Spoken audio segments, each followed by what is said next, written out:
Bienvenidos esta mañana de culto dominical, día 14 de febrero del año 2021, 14 de febrero. Yo estaré esperando mis regalos de parte de ustedes todo el día.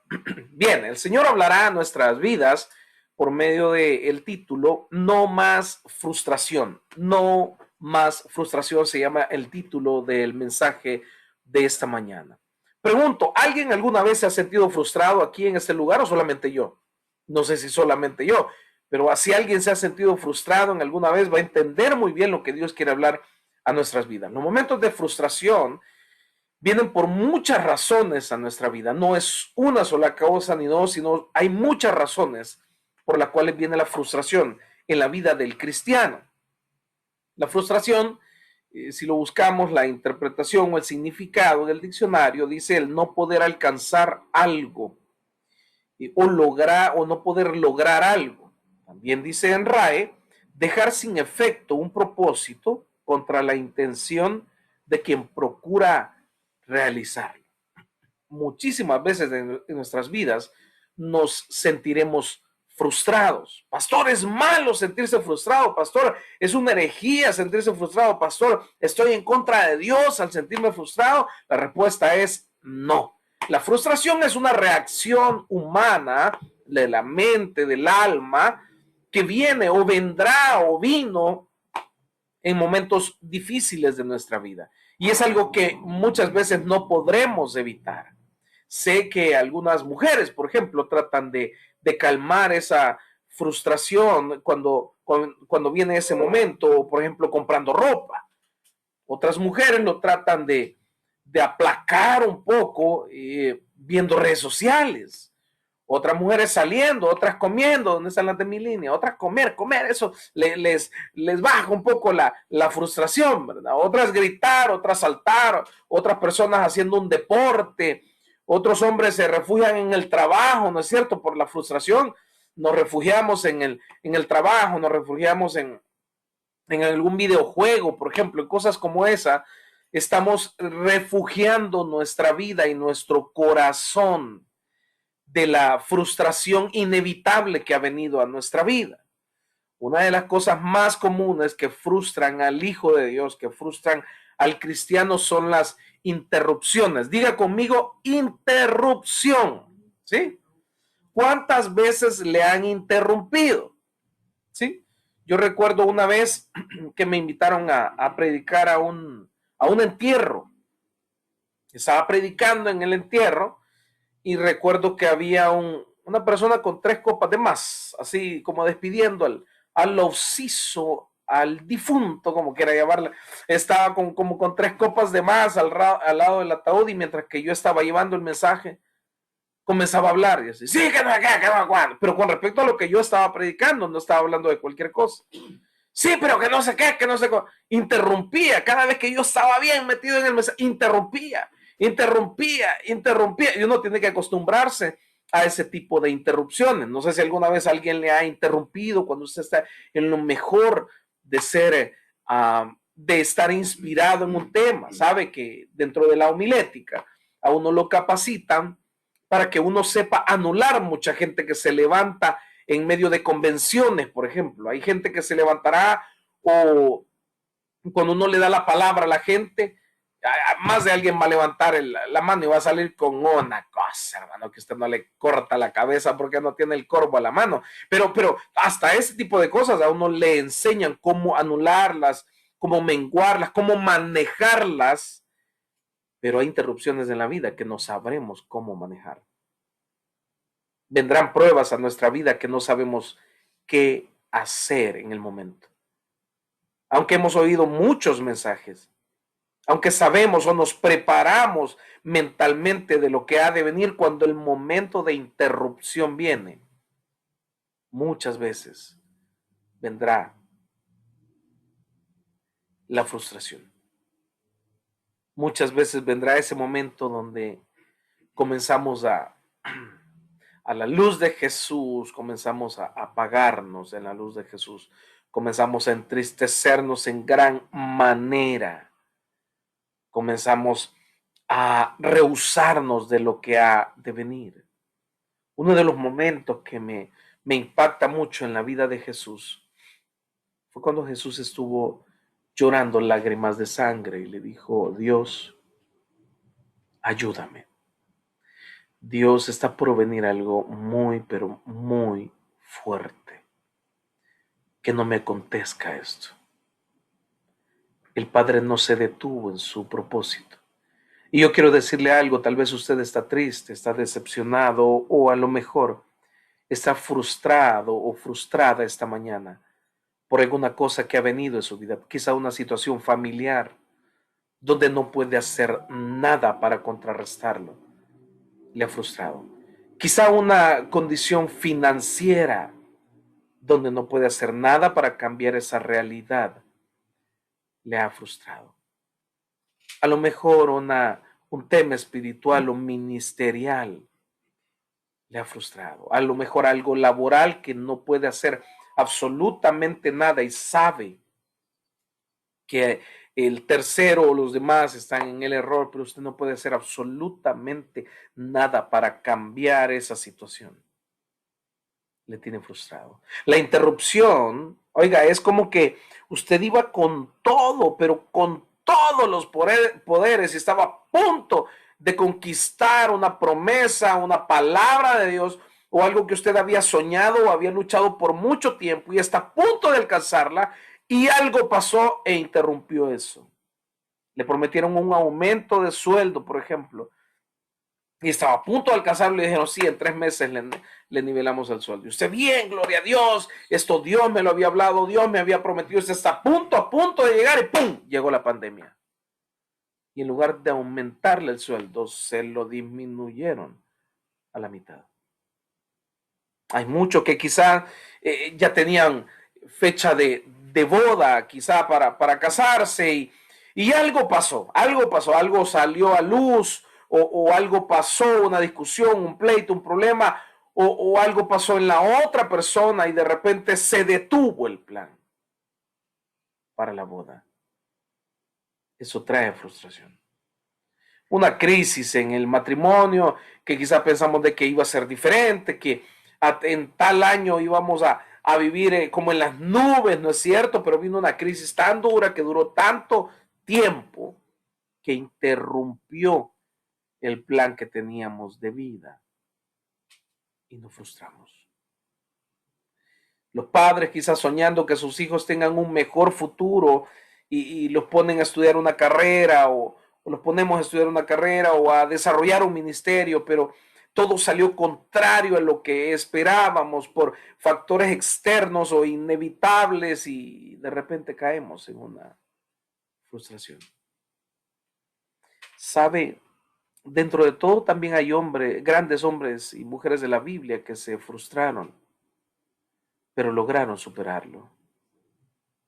La pregunta es ¿por qué Dios permite que el humano se frustre? O la pregunta quizás sería ¿por qué Dios permite situaciones o procesos que llevan al cristiano a frustrarse? Algunos otros cuando ven que Dios bendice a alguien más y que le cumple sus promesas y que Dios levanta ministerialmente, familiarmente, económicamente a alguien más, se frustra y dice, ¿cómo Dios puede bendecir a esa persona y no a mí? ¿Cómo Dios puede bendecir a esa familia y yo no puedo estar como ellos? O al contrario, dice, si Dios bendijo a esa persona, me tiene que bendecir a mí. Y lo que está diciendo aparentemente es una palabra de ánimo, pero en realidad en su corazón hay frustración. Curiosamente, Dios no le da lo mismo a todas las personas, aunque lo anhelen. Muchas personas quieren dinero, quieren fama, quieren vivir bien y Dios no da eso, da otras cosas diferentes que son mucho más valiosas y mejores y la voluntad de Dios siempre será perfecta por encima de lo que nosotros esperamos. Entonces la frustración tiene un valor en el proceso del cristiano, de lo que Dios permite que nosotros vivamos. Pero Dios nunca le dará lo mismo a todos. Dice en la parábola de los talentos, que a uno le dio 1, 3, 5, 10. Dios nunca dará lo mismo a todos. Dios siempre dará cosas diferentes, porque lo que Dios permita que nos pase dentro del proceso, Él tiene la intención de ubicarnos en el lugar donde Dios quiere tenernos. Usted no está en el lugar donde yo estoy y yo no estoy en el lugar donde usted está. Y así todos los que estamos aquí. ¿Por qué? Porque el propósito para cada uno, el propósito específico para cada uno es diferente. Porque la fe de todos los que estamos aquí es diferente. Porque el carácter de los que estamos aquí es diferente. Porque lo que Dios tiene para usted no es lo que tiene para mí y viceversa. Dios tiene algo diferente para todos sus hijos y ocupará todo lo necesario para llegar al punto donde nos quiera llevar. Por lo tanto, no debemos dejarnos llevar por un momento de frustración o por un momento duro que lleve a frustrarnos. Lo que debemos de entender es que mi relación con el Padre jamás se puede basar en lo que yo quiero ver o en lo que yo veo. ¿Alguien entendió esto? Su relación con el Padre no debe basarse en lo que usted quiere ver, espera ver o necesita ver. El cristiano debe llegar al punto de decir, la cruz me es suficiente. Si Dios me sanó, gloria a Dios. Si Dios no me sanó, la cruz me es suficiente. Si Dios me proveyó, gloria a Dios. Si Dios no me proveyó, la cruz me es suficiente. Si Dios abrió una puerta, la gloria sea para Él. Pero si Dios no abrió esa puerta, la cruz me es suficiente. Si en medio del problema, de la situación que usted está viviendo, que yo vivo, en lugar de frustrarnos, tenemos que llegar al punto de decir, la cruz me es suficiente, porque todo lo puedo en Cristo que me fortalece. Oiga, esa frase que el apóstol Pablo dijo y escribió, no quería decir que todo lo puede alcanzar necesariamente, sino también que todo lo podía aguantar, que todo lo podía superar, que todo lo podía sobrellevar. Todo lo puedo en Cristo que me fortalece. El fortalecimiento de Dios no solamente vendrá para llegar a momentos cúspides, sino también para poder pasar nuestro proceso sin detenernos y ser constante en lo que nosotros hacemos. Oiga, ¿sabe cuál es el antídoto, uno de los antídotos más efectivos para la frustración? La constancia del cristiano. Si usted comenzó a orar ahora 5 minutos, permanezca en esos 5 minutos durante el resto del tiempo hasta que Dios obre y haga su voluntad. Pero si comenzamos a orar 5 minutos hoy, y después de un mes, como no pasó nada, ya oramos 3, y después de 6 meses ya oramos 2 minutos, y después de un año ya ni siquiera nos acordamos por qué estábamos orando. El problema es que la fe mengua y la frustración crece. Alguien debe de entender esto, que la lucha entre la carne y el espíritu va a ser todos los días de nuestra vida, y entre más nuestra fe comience a crecer, más la depresión comienza a decrecer. Pero entre menos nuestra fe crezca y no le damos oración y adoración al Padre en obediencia, comienza a fortalecerse la depresión en la vida del cristiano, a tal punto que puede tomar decisiones que lamente durante toda su vida. Nunca sea inconstante en lo que comienza. Jamás sea inconstante en lo que comienza. Jehová dio, Jehová quitó, sea el nombre del Señor bendito, dijo Job. Y yo quiero bendecir a todos aquellos que están pasando pruebas y situaciones muy difíciles esta mañana y decirle, Dios está en el asunto. Dios no está en lo que usted espera ver, en lo que quiere ver. Dios está dentro de su corazón y ha estado ahí todo el tiempo. No desfallezca, no tire la toalla. No se vaya por el camino ancho donde las emociones afloran y mandan la vida del cristiano, sino vuelva al camino estrecho donde será duro pasar, donde no será fácil permanecer en la fe del Señor, donde no será fácil levantar las manos y decirle gloria y honra sea a ti, Señor, cuando hay 100 motivos para darse la vuelta y olvidarse de Jesús. No será fácil cuando tenga que levantar sus manos, cuando su cuerpo ya no dé más, ya no puede adorar el nombre de Dios, levantarla con todo lo que tiene y decirle: Dios, en mi fuerza no puedo adorarte, pero mi espíritu está conectado contigo. Esos momentos donde alrededor ya no quedó absolutamente nada, ni una razón para vivir, ni una razón para adorar, ni una razón para orar, ni una razón para congregarte en la iglesia, ni una tan sola razón para decir: Jehová dio, Jehová quitó, pero has permanecido y has prevalecido en los llamados, en los ministerios y en el amor de Dios por siempre y para siempre. En la reflexión del inicio, hermano Carlos habló acerca de la santidad. Y la mejor forma de estar en la santidad es amar a Dios por sobre todas las cosas. No hay otra fórmula perfecta de vivir en santidad más que amar a Dios por sobre todas las cosas. Y amar a alguien es esperar que algunos días las cosas serán como yo espero, pero otros días serán muy diferentes a lo que yo creí que iba a pasar. ¿No es cierto que a veces tenemos unas expectativas tan altas, y Dios permite que pase todo lo contrario a nuestra expectativa? Y Dios dice: sí, lo hice de esa manera para que te des cuenta que tan fuerte eres aguantando esto. Todo lo puedo en Cristo que me fortalece. Dios dice: sí, porque creíste que si te venía esa crisis tú ibas a morir, porque creíste que si te venía esa crisis acabaría contigo, y mírate de pie.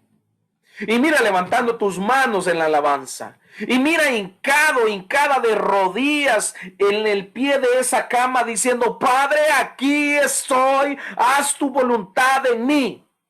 Después que dijiste: Padre, si me pasa eso, me muero. Dios dice: sí, estoy hablando contigo. Sí, esa palabra es para ti, que creíste que se terminaba todo, cuando yo apenas estoy comenzando, y toda buena obra que yo comienzo, yo la terminaré, dice el Señor. La Biblia dice en primera carta de Reyes, capítulo 19, verso 9, perdón, primer libro de Reyes, me va a disculpar. Primer libro de Reyes, capítulo 19, verso 9, dice: y ahí se metió en una cueva donde pasó la noche. Y vino a él palabra de Jehová, el cual le dijo: ¿qué haces aquí, Elías? ¿Qué haces aquí, Elías? Verso 10, y él respondió: he sentido un vivo celo por Jehová, Dios de los ejércitos, porque los hijos de Israel han dejado tu pacto, han derribado altares y han matado a espada a tus profetas, y solo yo he quedado, y me buscan para quitarme la vida. Y él le dijo: sal fuera. Oye, la combinación del verbo es diferente, pero así se escribió: sal fuera y ponte en el monte delante de Jehová. Y aquí que Jehová que pasaba, y un grande y poderoso viento que rompía los montes y quebraba las peñas delante de Jehová, pero Jehová no estaba en el viento. Y tras el viento un terremoto, pero Jehová no estaba en el terremoto. Y tras el terremoto un fuego, pero Jehová no estaba en el fuego. Y tras el fuego un silbo apacible y delicado. Y cuando lo oyó Elías, cubrió su rostro con su manto y salió y se puso a la puerta de la cueva. Escucha, el hombre no quería salir de la cueva, hermano. Esa es la conclusión del tema. Y aquí vino a él una voz diciendo: ¿qué haces aquí, Elías? Yo no sé a quién Dios le está hablando esta mañana, pero Dios te está diciendo: ¿qué haces en esa depresión? ¿Qué haces en esa condición de tristeza? ¿Qué haces en esa condición donde crees que yo no he estado en el asunto, que yo no te ayudé, que yo no estoy ahí, o que yo no estoy haciendo lo que tú esperas, cuando yo estoy haciendo algo mejor de lo que tú crees?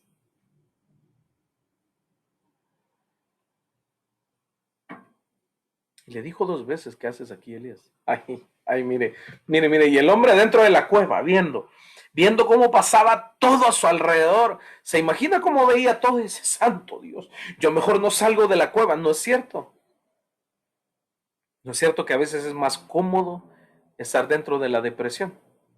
¿No es cierto que a veces es más fácil estar dentro de esa tristeza profunda a desafiar nuestra vida y comenzar a caminar en fe? Por supuesto que es más fácil. ¿No es cierto que es más fácil creerle al médico, creerle a la condición económica del país, creerle a lo que veo en mi familia y digo, wow, aquí nos vamos a matar un día de esto. No sé, creerle más a eso que creerle a la palabra que Dios envió de restauración, de sanidad, de prosperidad y de cualquier otra cosa que Dios haya enviado en nuestra vida. Es más fácil. Pues mire, usted conoce la historia, el profeta de fuego, Elías, así se llamaba él, el profeta de fuego. Mire, y a ese Dios lo escuchaba, hermano. No, no, a ese sí Dios lo escuchaba, realmente Dios lo escuchaba. Bueno, él llegó en Primera Reyes 17:1, usted va a leer la historia donde él dijo, aquí va a caer fuego, si no me equivoco. No, no, aquí dijo no habrá lluvia, ya me acordé, no habrá lluvia ni rocío en estos años. Oiga, como dijo, por mi palabra, ese sí era abusivo, hermano. Ese se pasaba de la raya, así como a veces usted se pone a declarar locura. Miren, no, aquí no vinieron hoy, esta mañana, pero el punto es que ese sí era medio zafado, porque dijo por mi palabra, oiga, pero curiosamente Dios lo respaldaba porque se cumplía lo que ese hombre hablaba, porque realmente era un profeta, ese sí era un profeta de Dios, hermano, no como hay que profeta de Dios. Bueno, ese es otro tema, pero el punto que quiero decirle, ese sí era de Dios, ese sí era un hombre de Dios, no dijo por lo que Dios ha dicho, dijo por mi palabra, y se cumplía. También, hermano, levantó un altar, ese hombre levantó un altar, y dice la palabra de que dijo, bueno, vamos a ver si ustedes con sus dioses provocan que el agua sea consumida. Oren, clamen, ya lo que sea. Mire, ya habían cualquier cantidad de falsos profetas bailando como, no sé, como la Celia Cruz, qué sé yo, y queriendo hacer caer agua, fuego del cielo y que el agua fuera consumida y no pasaba absolutamente nada. Yo siempre le he dicho que me imagino al profeta Elías en la escena. Yo me lo imagino en una sillita de playa, ¿sí? Con un sombrerito de paja, ¿sí? Y un buen Gatorade, ¿ya? Una copita de vino, así, moviendo la copita de vino diciendo, oh, oh, oh, oh. Hagan caer fuego. Dice la Biblia que él se rió, se burló de esos profetas. Así dice la Biblia, se burló. Que ellos estaban queriendo que el agua fuera consumida por algo que caía del cielo. Y yo me lo imagino él, háganlo, háganlo. Yo me lo imagino así, dice que no pasó nada. Cuando ese hombre se levantó, usted sabe lo que pasó, algo sobrenatural, algo sin precedentes. Y todo el mundo tenía miedo de ese profeta, pero hubo una mujer que le mandó una amenaza. Es que toda mujer que esta mañana está conectada o que verá este mensaje debe entender el empoderamiento y el poder de influencia que Dios les ha entregado. Por eso no debe concebir en la mente que la mujer es el sexo débil. Es mentira, la mujer es poderosa en lo que Dios ha entregado en ella. Pero hay un montón de mujeres aguadas que ni se creen lo que Dios ha dicho. Y cuando Dios ha entregado un empoderamiento poderoso en la vida de la mujer, dice que le dijo, díganle, Elías, 24 horas y ese hombre dice que corrió y se fue a encuevar, hermano. Qué tremendo es. Y no estoy diciendo para que las mujeres que están aquí se levanten y voy a mandar a amenazar a mi marido que si me vuelve. No. Lo que pasa es que esa mujer estaba endemoniada, hermano. Ese espíritu Jehová reprenda en el nombre de Jesús todo espíritu jezabélico. Pero el punto es que el poder que Dios le da es para que lo ocupe para bien. Dice que ese hombre se fue y se hundió en una depresión profunda. Y por si fuera poco, ese hombre tenía una amenaza de muerte de 24 horas, va y se deprime. Y una de las evidencias de la persona depresiva es que no quiere nadie cerca. Y le dijo a su criado, ¿sabes qué? Andate. No, quiero estar solo. No es cierto. ¿Cuántas mujeres han dicho así? No, quiero estar solo. También hombres, no crea. Sí, que no, quiero estar. No, mire, Dios, dice la Biblia en Génesis, que Dios vio que el hombre estaba solo, dijo, esto no está bien, porque el aislarse nunca es una condición hecha por Dios, sino Dios siempre pondrá gente a nuestro alrededor, algunos para que nos exhorten y no nos gusta, otros para que simplemente ponga la mano en el hombro y no diga absolutamente nada. ¿Cuántos hemos tenido amigos así? Que saben cómo somos y no nos van a decir absolutamente nada, solo pondrá la mano en nuestro hombro y cuando usted lo vuelve a ver ni siquiera nos ve. Está viendo, yo tengo amigos así, que ni siquiera me ven, sino que ven para otro lado y solo me ponen la mano en el hombro, pero saben que eso basta y sobra por lo que necesito en ese momento. Pero nunca se aísle, nunca se vaya y se encierre en una depresión, en una tristeza, que fue lo que hizo Elías. Sino busque gente que le puede ayudar o deje ser buscado por gente que le puede ayudar, que Dios ha enviado para poder levantarle, que Dios tiene diseñada con eso. Pero mire, como si fuera poco, Elías estaba en ese momento de depresión profunda, en ese momento de tristeza increíble.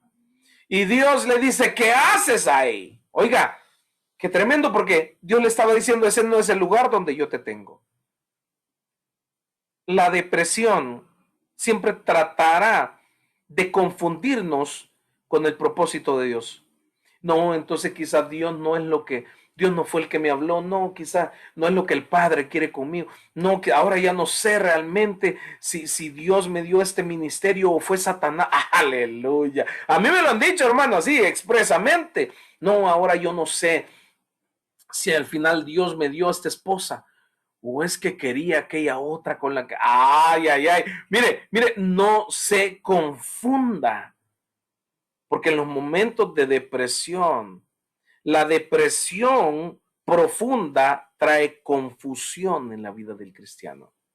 ¿Oyó eso? La depresión profunda trae confusión, porque en la medida que dejamos que la depresión se vuelva profunda, comenzará a confundir nuestros pensamientos y a decir, no soy de aquí, ni soy de allá, como ¿cómo se llama aquella, la mexicana?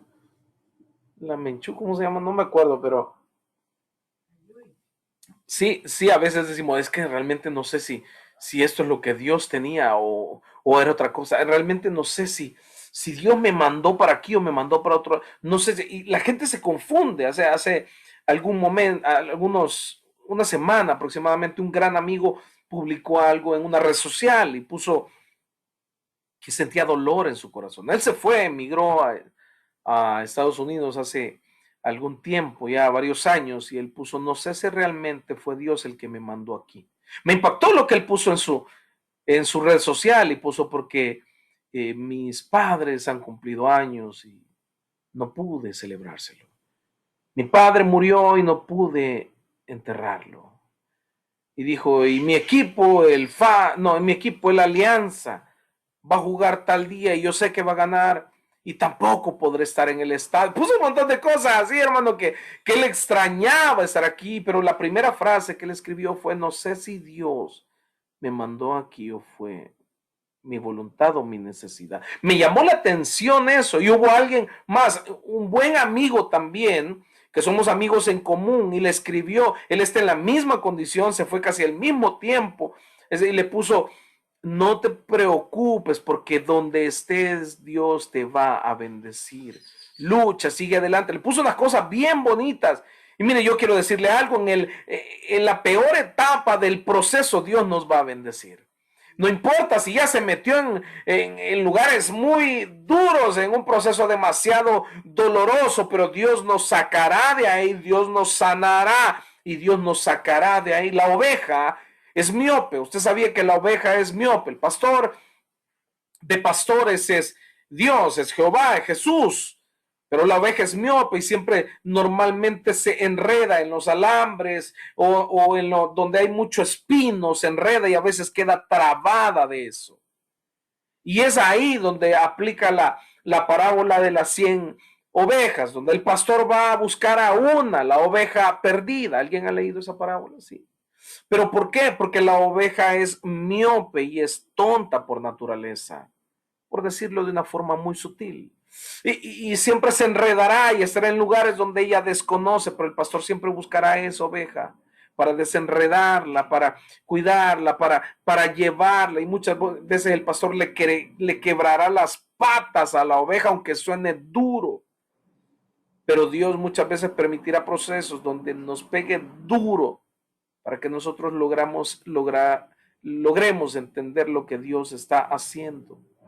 Dios busca a esa oveja que por su ignorancia, que por su inocencia se mete en cosas donde no sabía. Dios buscará y Dios nos sacará de ahí, porque Él es el Jehová sanador, el Dios proveedor, el príncipe de paz, el Señor que nos consuela, el Dios que está siempre con nosotros. Elías se metió en esa cueva y ¿sabe qué? Como si fuera poco, después de la amenaza de Jezabel, vino un viento que arrancaba hasta las peñas, dice la Biblia. O sea, que las piedras enormes eran movidas por ese viento. ¿Se imagina Elías viendo ese viento pasar?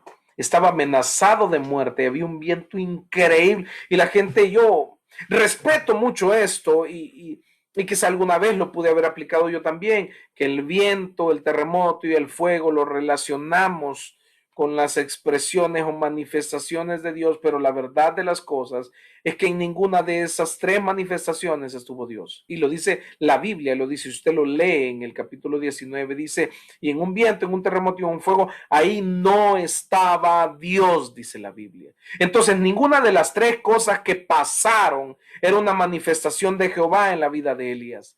¿Sabe qué era el viento? Un viento. Ajá, ¿anotó la revelación? ¿Sabe qué era un terremoto? Un terremoto sencillo, hermano. Hace poco tembló, como a las 2 de la mañana. ¿Quién sintió el temblor? ¿Sí? Levante su mano si lo sintió. Mire, era como la 1, 2 de la mañana y a mí me despertó realmente. Lo que me despertó no fue el terremoto, sino lo que me despertó fue mi esposa pidiéndome perdón por todo lo que me había hecho. Le dije, no, hija, aquí no se termina la vida, tranquila, habrán más días en que me pidas perdón por todo mi corazoncito que me has dañado. Aleluya. No, mire, entonces imagina a Elías dentro de ese viento tremendo, ese viento, y él estaba diciendo, estoy amenazado de muerte y ahora este viento. ¿No es cierto que a veces nos llueve sobre mojado, hermano? ¿No es cierto que en los procesos decimos, vaya, gracias a Dios, yo solamente perdí un par de zapatos y bueno, me queda otro de repuesto y no pasa nada, sigo adelante y el otro comienza a hablar, la suela se despega y usted dice, ¿cómo me puede pasar esto? ¿No es cierto que a veces viene una, viene otra y viene otra, hermano? ¿Y por qué Dios lo permite entonces? Y después de ese viento vino un terremoto. ¿Qué le da más miedo a usted, un viento o un terremoto?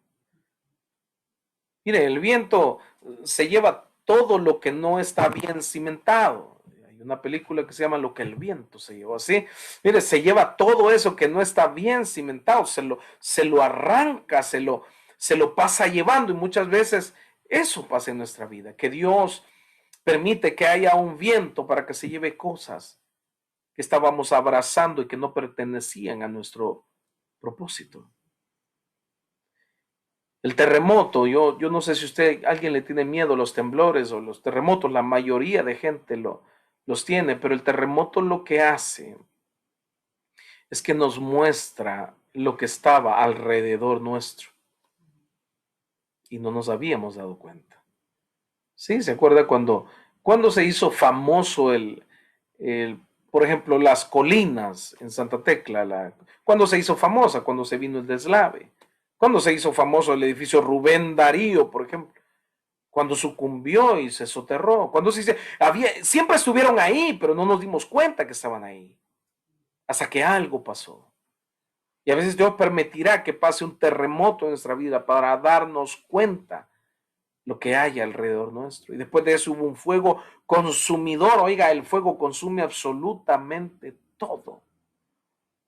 ¿Por qué? Porque a veces confiamos más en lo que tenemos o lo que poseemos y Dios permite un fuego que lo consuma todo para que alcemos los ojos a los montes y veamos de dónde viene nuestro socorro. Lo que Dios le estaba demostrando a Elías, que Elías era más fuerte de lo que esperaba, porque además de la amenaza, él pudo soportar un viento, un terremoto y un fuego. Y yo quiero decirte de parte de Dios esta mañana que la prueba no será más fuerte que tú, que el proceso no es más fuerte que tú, que lo que te ha sobrevenido, Dios lo permitió solamente para ejercitar tus músculos de fe y tus músculos espirituales y demostrarte que todo depende de Jehová de los ejércitos, no de hombre alguno. Si alguien se siente solo, se siente sola esta mañana, lo que quiero decirte es que Elías pasó en una cueva, pero Dios siempre estuvo a su lado. Y Dios enviaba un ángel para darle de comer. Aunque te sientas abandonado o abandonada, la noticia de esta mañana es que Dios sigue ayudándote y a lo mejor no te has dado cuenta. A lo mejor que lo que sigues viendo es lo que está pasando a tu alrededor, viento, fuego, terremoto, y dices, no, qué mal me está yendo, estoy solo, estoy sola, ya no sé qué hacer, pero Jehová de los ejércitos está dentro de ti, no está en tu alrededor, no está en los de afuera, está dentro de ti diciéndote, esfuérzate y sé valiente, esfuérzate y sé muy valiente, no apartes esta palabra de tu mente y de tu corazón y camina, porque todo lo que camines te pertenecerá, todo lo que conquistes será tuyo, porque lo harás con fe pensando en que yo te lo di, en que yo te di esa palabra. Porque Jezabel lo amenazó y el viento dice que muchas cosas salieran volando y quizá te ha venido un terremoto en la vida o ha venido muchísimas cosas, pero la verdad de todo es que Elías seguía de pie y tú sigues de pie. Y a lo mejor estás o estamos en la condición de Elías dentro de la cueva o quizás salimos hasta la puerta de la cueva y Dios te sigue diciendo, ¿qué haces ahí? Yo no te mandé en depresión. Yo no te mandé con un espíritu de depresión. Sabe, a veces los tiempos de espera también interrumpen los propósitos o anhelos de nuestro corazón. En Génesis 29:31 la Biblia dice, y vio Jehová que Lea era menospreciada y le dio hijos, pero Raquel era estéril. ¿Sabe qué pasó? Que Raquel esperaba un hijo, que Raquel esperaba que Dios hiciera algo sobrenatural. Ella tenía un plan, un propósito, un sueño, un anhelo, y ella veía cómo Lea tenía un hijo y decía, bueno, después de este viene el mío. Y Lea tenía dos hijos y decía, bueno, y sí, después, y vino 3, 4, 5, 6, 7, 8, 9, 10, 11, y no pasaba nada. Y es que el tiempo o los espacios de tiempo donde Dios está obrando en nuestros corazones, puede venir también la depresión y eso no viene de Dios. Mientras que creemos que estamos muriendo en la depresión, Dios está obrando con cosas sobrenaturales, incrementando la fe, preparando nuestra vida, preparando nuestra fe, preparando nuestro ministerio, preparando nuestra familia, aunque no parezca que las cosas son así. Jehová sigue obrando. Jehová sigue trabajando. Jehová sigue cumpliendo su palabra. Pero ¿sabes qué pasa? Que Dios muchas veces dejará que Lea tenga 8, 9, 10 hijos. ¿Por qué? Porque todavía Raquel estaba diciendo, bueno, yo estoy lista. Ahora sí ya me siento que casi estoy. Ahora sí yo creo que ya estoy. Y Dios dijo, no. Entonces si sientes que todavía es en tus fuerzas, te dejaré un tiempo más. Alguien debe de entender esa palabra. No, lo que pasa es que mire, que yo tuve una maldición económica desde mi abuelo, mi bisabuelo, entonces yo todavía estoy en la mí. Dios dice, muy bien, entonces si crees eso, eso es lo que va a pasar en tu vida. Pero hasta que mueras y reconozcas que todo depende de Dios, yo soltaré lo que tengo para ti. Alguien debió entender esto. Alguien debió decir, ya me acordé que yo estoy confiando en mis fuerzas. Ya me acordé que estoy confiando en mi juventud. Ya me acordé que estoy confiando en lo que tengo. Ya me acordé que estoy confiando en mis amistades. Dios dice, pues voy a esperar hasta que se cierre la última puerta y la última posibilidad humana para demostrarte que no depende de ti, sino siempre dependió de mí. Alguien debió decir, aleluya. Dios quiere asegurarse que tú y yo entendamos que fue Él el que nos bendijo. Le dijeron, Señor, Lázaro está muriendo. Y él dijo, ¿cómo? ¿Ya murió? No, está muriendo. Muy bien, sigamos en lo nuestro. ¿Cómo? ¿Le parece fácil eso? ¿Cuántas veces hemos clamado y hemos llorado delante de Dios? ¿Y sabe qué ha hecho Él? Callar. ¿Cuántas veces? Señor, ¿por qué? Ah, eso bien. ¿Por qué? No, mire, la verdad es que mientras que nosotros creamos que es por lo que nosotros podemos hacer, Dios espera. Increíblemente, a veces los tiempos de espera los provocamos nosotros con nuestra autosuficiencia inconscientemente. No trate de forzar lo que Dios ha permitido por mandato. Deje que fluya Dios en su soberanía y al final todo obrará para bien. Me basta la cruz. Alguien tiene que decir esta mañana, me es suficiente la cruz. Me es suficiente la cruz. Le dijo a Pablo, bástate con mi gracia, porque mi poder se perfecciona en tu debilidad, para que no nos quepa duda. Dios espera hasta el último recurso. Cuando le digan, ya no se puede hacer nada, entonces dice, muy bien, ahora voy a hacer mi voluntad. Y recuerde que la voluntad de Dios muchas veces no se va a parecer a nuestra voluntad, pero es buena, es agradable y es perfecta. O sea, es la mejor opción de todas. Termino el mensaje. 5 minutos. A ver, José. Usted conoce la historia de José. Hablamos el domingo pasado de José también. Pero para José hubo un proceso tremendo, porque José le llaman el soñador. Pero realmente José no terminó como soñador. Terminó con un cargo mucho más importante que el de soñador. Pero es conocido como el soñador. ¿Sabe por qué? Porque fue la raíz de donde Dios desarrolló su proceso y lo llevó al lugar donde Dios le había prometido. En el pozo José desarrolló adoración. Y alguien debe de entender que en la cueva Elías desarrolló dependencia de Dios. Y Raquel en su proceso desarrolló esperanza en Dios. Yo no sé qué Dios está haciendo que usted desarrolle en ese proceso, pero la verdad es que todo terminará en la gloria de papá. En la casa de Potifar, José aprendió honra, aprendió mayordomía y aprendió respeto. En la casa de Potifar aprendió a cuidar lo que no era de él y a honrarlo. Entender que antes de ser honrado, él debió honrar. Él aprendió a honrar. Para cuando Dios lo puso en el lugar donde le había prometido, él podía ser honrado porque había sembrado una semilla de honra que le costó lágrimas y le costó cárcel y casi la muerte. La honra, la mayordomía, el respeto son semillas del reino. Y muchas veces Dios nos pondrá en lugares donde las cosas se pondrán duras, donde la gente se levantará en contra de nosotros, donde seremos probados en nuestros corazones, en nuestro amor, en nuestro perdón, en nuestra paciencia, en los frutos del Espíritu. Y déjeme decirle algo, Dios está provocando que sembremos esa semilla, porque sabe a qué lugar nos llevará en un futuro, y donde Dios nos ponga, nosotros recogeremos de lo que hemos sembrado.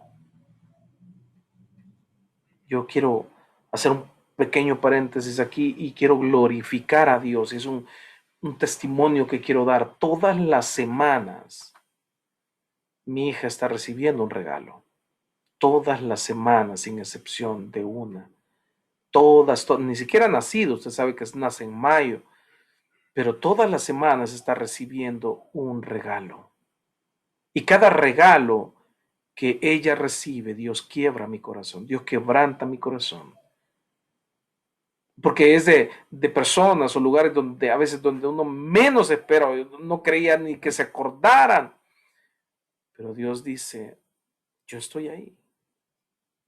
Y reconoce y recompensa cada una de las cosas que uno ha sembrado en el camino. Dios nunca se queda con nada. Dios siempre honra a los que le honran. Y yo quiero decirle, en el desierto es difícil sembrar, porque no hay lógica para sembrar en un desierto, porque no hay lluvia, porque la semilla se seca humanamente. En el proceso es difícil sembrar, pero mientras que más sembremos, Dios acumula lo que sembramos, porque la Biblia dice, todo lo que el hombre siembra, eso segará. En la cárcel, José desarrolló un don. Antes era el que soñaba, pero dentro de la cárcel era el que interpretaba los sueños, el que revelaba los sueños. Cada momento de nuestra vida difícil, Dios lo ocupará para enseñarnos algo diferente. Y Dios estaba haciendo que, como hablamos el domingo pasado, lo más vil y menospreciado, lo tomó para glorificarse en ese barro que para otros tal vez es un poco inservible. Cuando José estaba en la casa de su papá, parecía que sí, era el soñador, parecía que sí, era ese al que Dios le dio un sueño, al que Dios honraría, al que Dios levantaría, al que Dios haría grandes cosas. Y luego cuando estaba en la casa de Potifar, todavía parecía que era el escogido de Dios, que era el que Dios iba a honrar y a levantar. Pero cuando estuvo en la cárcel ya no parecía. Porque Dios escogió lo más vil y lo menospreciado, a lo que no parecía que fuera. Oiga, Dios lo escogió a usted y me escogió a mí. Cuando otros dicen no tiene el perfil, no tiene la altura, no es escogido, no tiene nada espiritual, es carnal, esa persona es chambrosa, esa persona es compulsivamente con problemas, Dios dice, sí, así es como la quiero. Ese es el currículum que busco, dice el Señor. Cabal, sí, esa señora chambrosa, así es como la quiero. Sí, ese hombre peleonero, justo así es como lo busco. Sí, esa pendenciera, sí, ese hombre que solo anda en vicios, y así es como los quiero. Y Dios nos comienza a llamar y a llamar y a llamar y decirle lo más vil y menospreciado es lo que quiero, para ponerlo en lugares de honra. Por lo tanto, nunca menosprecies el llamado de Dios. Nunca te menosprecies porque has caído en un error o porque tienes un pecado. Jamás te menosprecies porque Dios nunca nos menosprecia. Y Dios nos toma tal como somos. Y de ahí Dios nos saca para ser instrumentos útiles para Él. Cuando José estaba en ciertos lugares parecía que sí, pero cuando estaba en la cárcel, él dijo, ay, aquí quizá ya me morí. Y Dios dijo, no, aquí es donde comienza lo mejor, hijo. Los procesos de Dios son para reconocer el lugar donde Dios nos puso, repito. En esos momentos nuestra alabanza es el producto de nuestra oración. ¿Entendió eso? Donde otros intentaron y fracasaron, Dios te ha puesto para glorificar tu vida. Donde otros lo intentaron sin tener éxito, es la plataforma donde Dios te ha puesto para que vean que en ti Jehová se ha glorificado y en Dios todo es posible. Donde los demás fueron destruidos y trataron de levantar las manos y no pudieron. Dios te ha puesto en ese lugar específico para adorar al Rey de Reyes y al Señor de Señores y decir, hasta aquí, hasta aquí, hasta aquí Jehová me ha ayudado y no me ha avergonzado. Mire, que Dios bendiga a los que están pasando por procesos difíciles. Que Dios bendiga a aquellos que están pasando por procesos de sombra y de muerte, pero que todavía siguen confiando en Dios. Yo vine a decirte de parte de Dios que no hay justo desamparado, ni su simiente que mendigue pan. Yo vine a decirte que caerán 1000 y 10,000 a tu diestra, mas a ti no llegarán. Yo vine a decirte que Dios te está promoviendo para que alces tus ojos a los montes y veas que tu socorro vendrá de Jehová. Y ciertamente cada palabra que Dios ha soltado para tu vida, Dios ya lo cumplió en el ambiente, en el mundo sobrenatural, y se ha comenzado a cumplir en el mundo natural. Solo cree, solo confía y no dejes que ninguna frustración en tu vida sea más fuerte que tu fe y que la esperanza en Cristo Jesús. Cierra tus ojos.